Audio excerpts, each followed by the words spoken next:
Hello বন্ধুরা, সবাইকে আসসালামু আলাইকুম। আমার হাতে একটা পাইট্রাসার মাদি। তো এই কবুতরটা নিয়ে আসার জন্য আমি গতকালকে গাজীপুর গেছিলাম। এই কবুতরটা আমি আমার ফেসবুক ফ্রেন্ড, ছোট ভাই বলা যায়, 3 বছরের মতো সম্পর্ক আর কি। সে আমার বাসায় আসছিল ফেব্রুয়ারি মাসের 2 তারিখে। একটা নন নিছে, একটা পেয়ারে নিছে মূলত। তারপর হচ্ছে আমি ওই নটটার সাথে সিলেক্ট করে এই মাদিটা দিছিলাম যে এরে দিয়া কিছু বাচ্চা নিও বা 1-2 পেয়ার বাচ্চা নিও, তারপর আমারটা আবার আমাকে দিয়ে দিও। এবং আমি তাকে গত 2 কি 3 মাস আগে সম্ভবত এক পেয়ারের ডিম গিফট করছিলাম, যা আমি পাবলিশ করছিলাম। সবাইকে উপহার দিতে নাই, যে উপহারে মূল্যায়ন করতে পারে তাকে মন চায় যে আমি ওরা কিছু দিই, সে কি নিজেও কিছু করুক। 6 মাসে এই কবুতরটা দিয়ে সে মাত্র 3টা বেবি নিছে, 3টা। এবং গত 1 মাস যাবৎ সে রেস্টে আছে।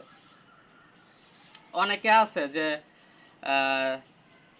বাইটা তো সময় হয়ে গেছে নিবগা, আর পারলে 2-4 পেয়ার ডিম রাইখা দিই, ডিম চাইলে দিই, এই কাজটা করব। কিন্তু সে তা করেনি। তার কবুতরে আনফিট রেখে মূল্যায়ন না করে আমার এই কবুতরটাকে যথেষ্ট পরিমাণ সে যত্ন নিছে। আমি দেখলাম তার কবুতরগুলো, আমি হাত দিয়ে কি কন্ডিশন সবগুলো দেখছিলাম, ভালো ছিল না। তো আমার এইটা খুব যত্নে রাখছে এবং আমি যা দিছি সবগুলো যত্নে রাখছে। 2টা ডিম যে গিফট করছিলাম, 2টা ডিমের বাচ্চাও ফুটছে, আর ওটাও খুব যত্নে রাখছে দেখলাম। তো এই আর কি, এটা আনার উদ্দেশ্য হলো এর প্যারেন্টস আমি আউট করে দিছি।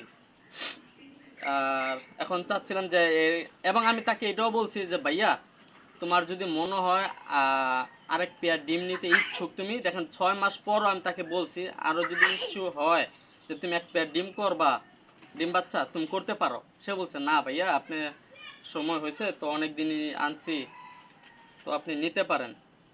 তো তারপর নিয়ে আসলাম। এটা খুব অমায়িক একটা কবুতর, আমার নিজের বাসায় সেট করা এটা আমি। এবং তাকে এটাও বলছিলাম, তোমার ডিম বাচ্চা করা হলে যদি সময় পাও তুমি ওটা ছেড়ে দিও, ওইখান থেকে তোমার বাসা থেকে ছেড়ে দিও। কারণ আমার বাসা থেকে গাজীপুরে এটা বেশ একটা দূরের পথ নয়। আমি এটা বলছি, তো এটা বলাতে সে বলছে ইমোজি দিল একটা অবাক হওয়ার।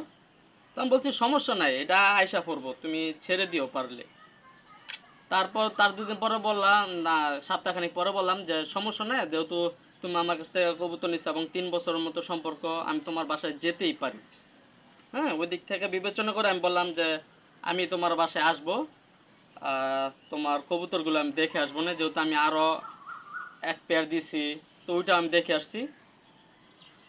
এবং তার এলাকায় আমার সাথে যে তার একটা বন্ডিং, এটা তার এলাকার অনেক ভাইয়েরা জানে না, এবং যারা জানে তারা মানে না জানে সিক্রেট রাখছে পুরো ব্যাপারটা, যে ভাইয়া আমি এখন তার কাউকে কিছু বলবো না।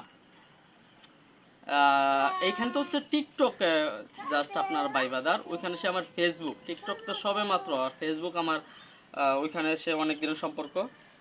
তো ওইখান থেকে সে বলছে, আমি ওই কথা আছে যে ধাপ করে ক্লাবের নতুন ফেন্সিয়ার যারা আছে, যারা প্রথম অবস্থায় ভালো রেজাল্ট করে, এবং অনেক ফেন্সিয়ার আছে যারা প্রথম দিকে অনেক ভালো কিছু করে, যেরকম আমি কিছু মাঝে মধ্যে চমক দিয়ে দিব, যে সঙ্গে আমি জয়েন দিব।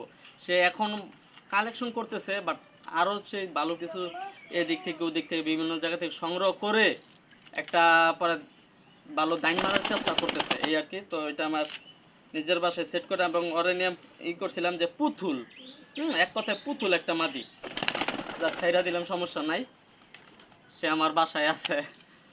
তো সবাই ভালো থাকবেন। গিফটের মূল্য সবাই দিতে জানে না, যে দিতে জানে মনে চায় আমি তাকে দেই, দিতে ইচ্ছুক। এবং নিজের কবুতরটারে সে নিজের, অন্যের কবুতরটা সে নিজের মতো মূল্যায়ন করে যত্ন নিয়ে রাখতে জানে। তো এই আর কি, সবাই ভালো থাকবেন, সবাইকে আসসালামু আলাইকুম।